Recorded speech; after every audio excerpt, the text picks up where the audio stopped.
Hello everyone, myself Rahul Kumar Sinha. Today I am going to discuss a crime scene investigation part 2. I have already taught part 1 of crime scene investigation, so we will see today its second part.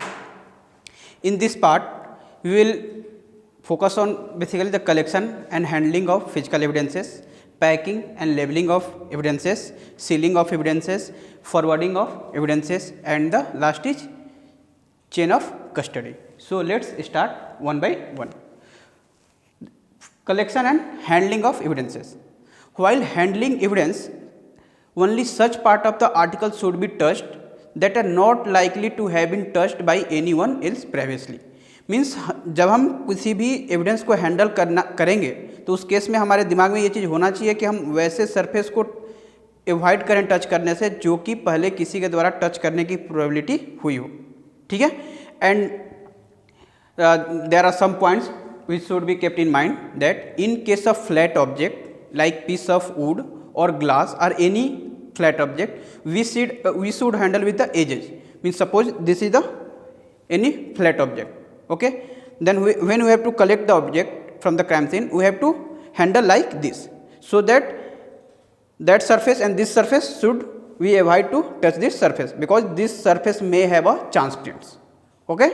And in case of bottle or any file or a rim, only a rim and the bottle should be touched using the finger at the top and the bottom.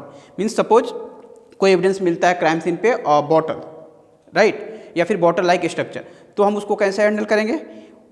By using a index finger, one at the bottom of the bottle and one eight the top of the bottle. ठीक है, इस तरह हम उस चीज़ को handle करेंगे. ठीक है, जो आउटर सरफेस है हम उसको टच करने की कोशिश नहीं करेंगे. ठीक है. And in case of knife और any object that's somewhere like a knife we have to handle by one tip at the blade, one finger at the blade tip and other is at the handle tip, okay, like this. And in case of firearm we should lift that type of evidence by holding against that the end of the barrel and the butt. Means जो firearm का barrel है उसके end को और butt के end को हम touch करके हम उसको हैंडल करेंगे, उसको कलेक्ट करेंगे, अब प्रॉपर उसको हम प्रिजर्व करेंगे. ठीक है. And in case of paper, hair, fiber or any small fragments, ठीक है, should be lifted with the forceps.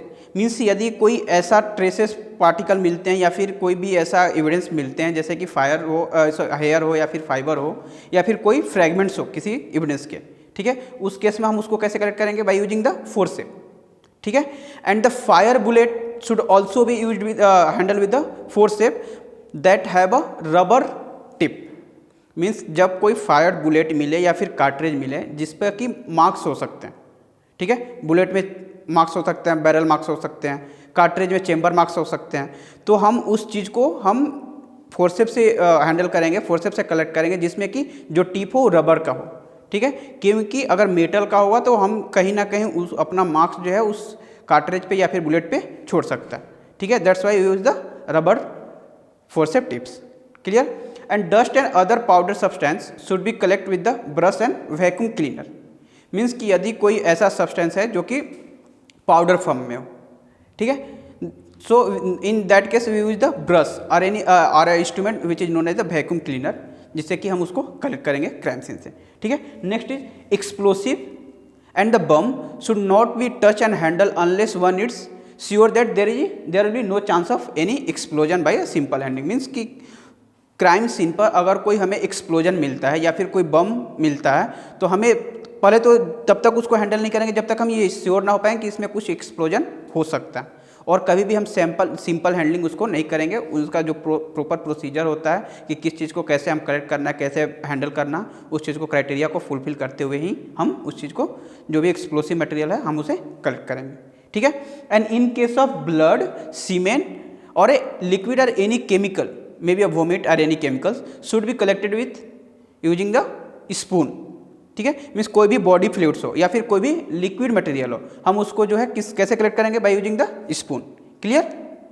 Next is packing and labelling of evidences. Means कि जब ठीक है हमने कलेक्ट कर लिया क्राइम सीन से, हमने एविडेंस को कलेक्ट कर लिया, apart from that step is packing and labelling. ठीक है, it's also a very important because किसी भी एविडेंस का प्रॉपर पैकिंग और लेबल बहुत ही इंपॉर्टेंट होता है और उसको क्राइम सीन तक पहुंचाना। ठीक है, तो ड्यूरिंग पैकिंग ऑफ फॉर ये physical evidences there are some points which should be kept in mind, that is the exhibits contained in a package are not damaged by knocking against each other and are properly padded with the cotton or thermocol। Means हम जब किसी object को हम जब किसी चीज़ में pack करेंगे तो हमें इस चीज़ को ध्यान देना है कि वो कहीं ट्रांसपोर्टेशन के दौरान एक तो पहले हर ऑब्जेक्ट को अलग अलग पैक करेंगे, हर एविडेंस को अलग अलग पैक करेंगे। ठीक है, और ये ध्यान देंगे कि ट्रांसपोर्टेशन के दौरान उसमें नॉक ना हो, ऐसा ना हो कि ऑब्जेक्ट जो है कंटेनर के सरफेस से टकरा रहा हो। ठीक है, उस चीज़ को प्रिवेंट करने के लिए हम क्या कर सकते हैं, अवॉइड करने के लिए क्या कर सकते हैं, कॉटन यूज कर सकते हैं, थर्माकोल यूज कर सकते हैं, जो कि उसको सुटेबल पोजीशन में उसको स्थिर रहे, स्टेबल रखें। ठीक है, क्योंकि कभी कभी क्या होता है कि कोई ऐसा सरफेस है, सपोज कोई दो ऑब्जेक्ट है जिस पर कि फिंगरप्रिंट्स हैं, राइट, हम एक ही जगह एक ही कंटेनर में हम उसको पैक कर रहे हैं, तो पहला नंबर कि हमें एक साथ पैक नहीं करना है। और यदि पैक किया हुआ है तो क्या क्या चांसेस बनेंगे, यदि चांस बनते हैं कि दोनों सरफेस जो है एक दूसरे से टकराते हैं तो कहीं ना कहीं जो फिंगरप्रिंट है वो ओवरलैप हो सकते हैं या फिर डैमेज हो सकते हैं। ठीक है, each article should be separately packed, मैंने पहले बता दिया, एंड लेवल so that the individuality and identity are maintain. Means each and every particle और each and every evidence present at the crime scene or which are collected from the crime scene should be labeled individually and packed individually। ठीक है, जैसे कि हम उसका identity बना रहे, पहचान बना रहे और हम chain of custody proper maintain कर रहे हों। ठीक है, next is packing should be secure and nothing should be penetrate और कंटामिनेट द कंटेंट। मीन्स जो पैकिंग होता है वो सुटेबल हो, प्रॉपर हो। ठीक है, ऐसा नहीं हो कि उसमें कुछ कंटामिनेशन हो पाए, कुछ चीज़ उसमें पेनिट्रेट हो पाए और जो हमारा फिजिकल एविडेंस है उसका जो ऑथेंटिसिटी है उसको डैमेज कर पाए। ठीक है, या फिर उसका जो भी जेन्युइन चीज़ है उसको डिस्ट्रॉय कर पाए या फिर कंटामिनेट कर पाए। तो इस चीज़ को ध्यान में रखना है कि ऐसा कंटेनर यूज करें जो कि स्ट्रॉन्ग इनफ हो। Clear, and exhibit inside the packing specially of fingerprint articles do not come in contact with each other और the side of the package. ठीक है, already I explain it, right? The next is container is so strong to avoid the damage in transportation. Okay, and the last one of the point is the label are not pasted over the weapon, tools or clothing suspected of containing any analysis। Means कि यदि कोई cloth है या फिर weapon है, suppose firearm है या फिर कोई टूल्स है, तो हम उसको एज इट इज जो है वेपन पे हम लेबलिंग नहीं करेंगे। May be there may be chances that the butt may contain a fingerprint. Suppose a pistol is found at the crime scene, okay, then its holding part may contain a chance print, okay। तो means कभी भी हम वैसे part पे labelling नहीं करेंगे जहाँ पे भी कोई सस्पेक्टेड स्टेन या फिर सस्पेक्टेड हम फिजिकल एविडेंस मिलने की चांसेस हो। Clear, next is the exhibit are not contain in being packed in a unclean container. Means कभी भी अनक्लीन कंटेनर में किसी भी एग्जिबिट को पैक नहीं करना है, otherwise there may be chances of contamination and their authenticity may be destroyed। Clear, and the next is the exhibit are packed in a manner that they cannot be damaged when they are unpacked।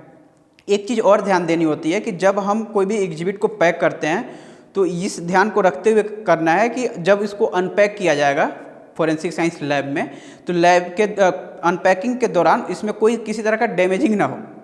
ठीक है, easily opening का process रखा जाएगा कि ऐसा नहीं हो कि हम ऐसे पैक कर दें कि उसको ओपनिंग करने में कुछ ना कुछ अंदर डैमेज हो जाए।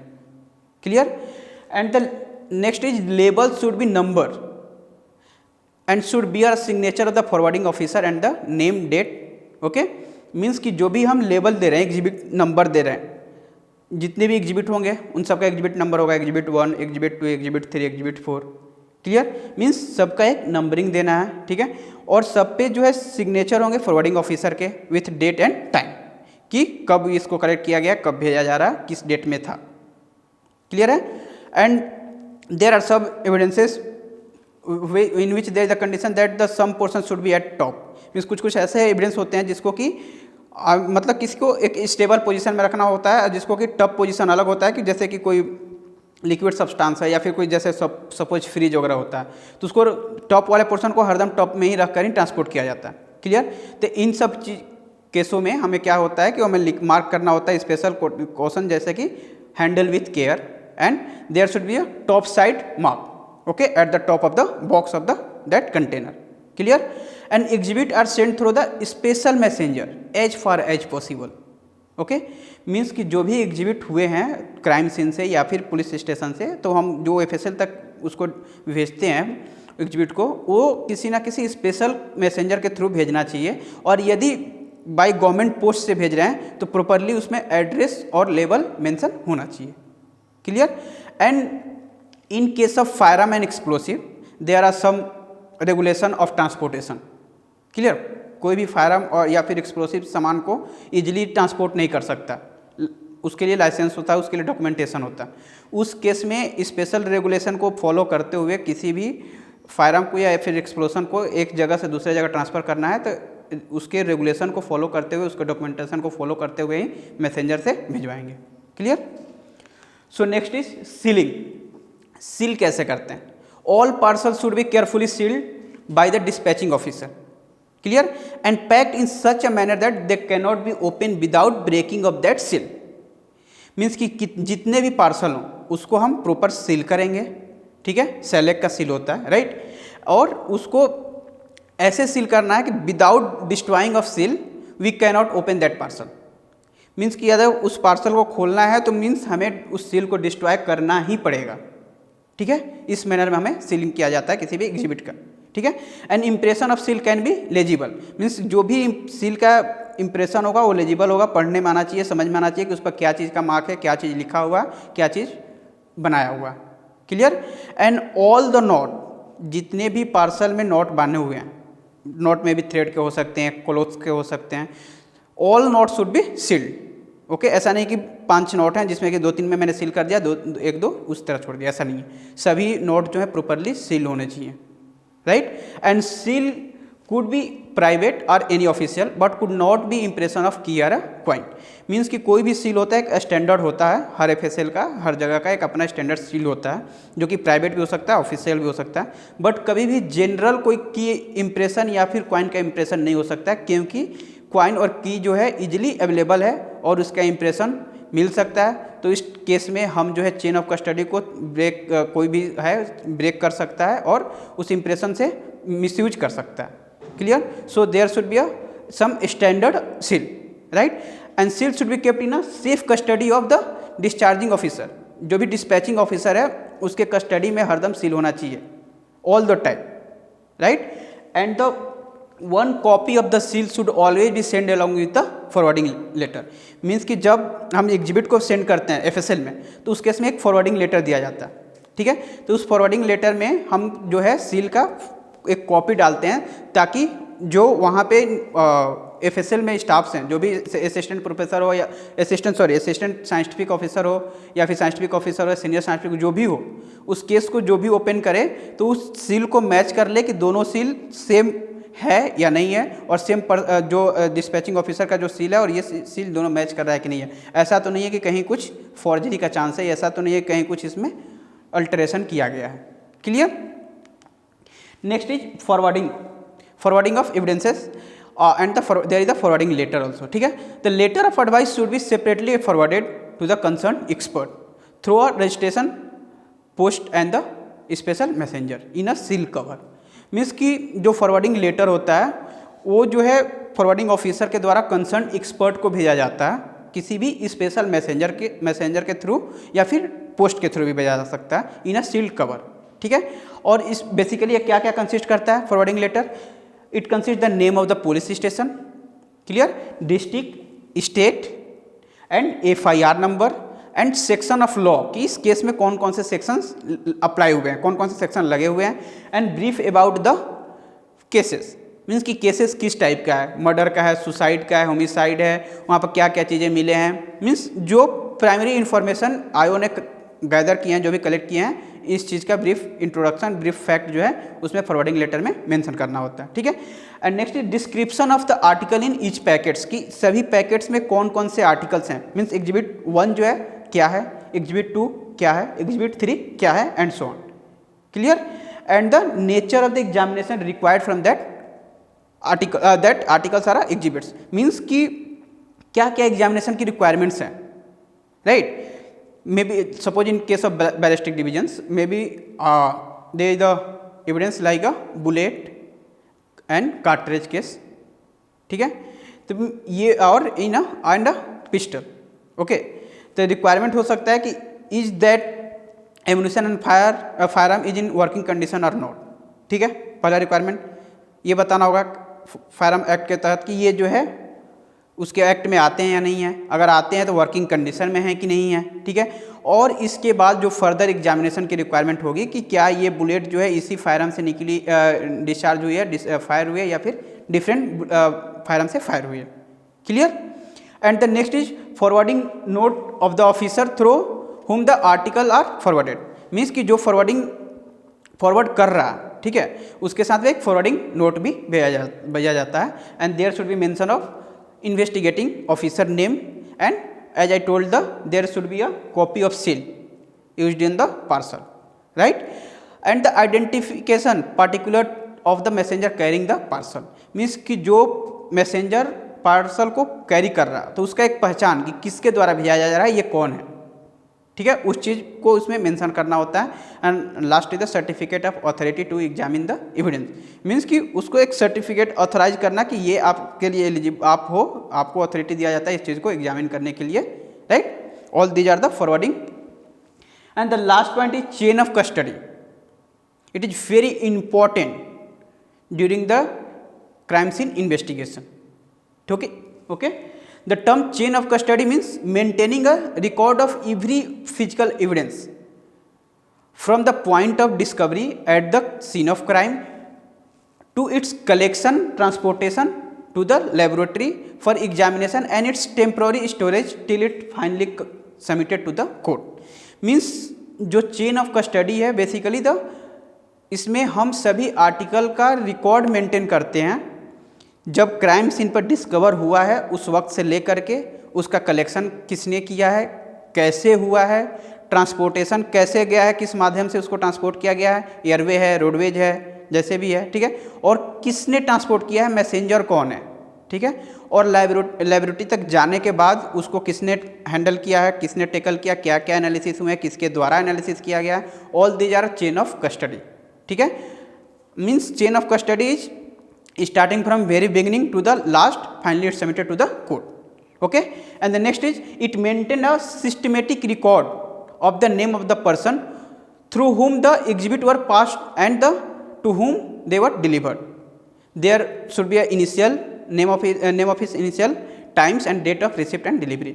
Means कि ये जो है एक सीक्वेंस है, सिस्टमेटिक रिकॉर्ड्स है, जिसमें कि ये पता चल पाता है कि कोई भी एविडेंस जो है किस किस पर्सन से पास हुआ है, मीन्स किस किस पर्सन ने इस एविडेंस को टेकल किया, ठीक है, कब किसी को रिसीव हुआ है, कब किसी के पास से डिलीवर हुआ है, ठीक है, टाइम, डेट और किसके द्वारा रिसीव किया गया, all this should be mention in the record, that is chain of custody, okay. So the chain of custody must be maintain, otherwise evidence may not be admissible in the court. So each and every cases it is very important that chain of custody should be maintain, ठीक है, otherwise जो भी evidence है वो court में admissible नहीं होगा, right. So that's all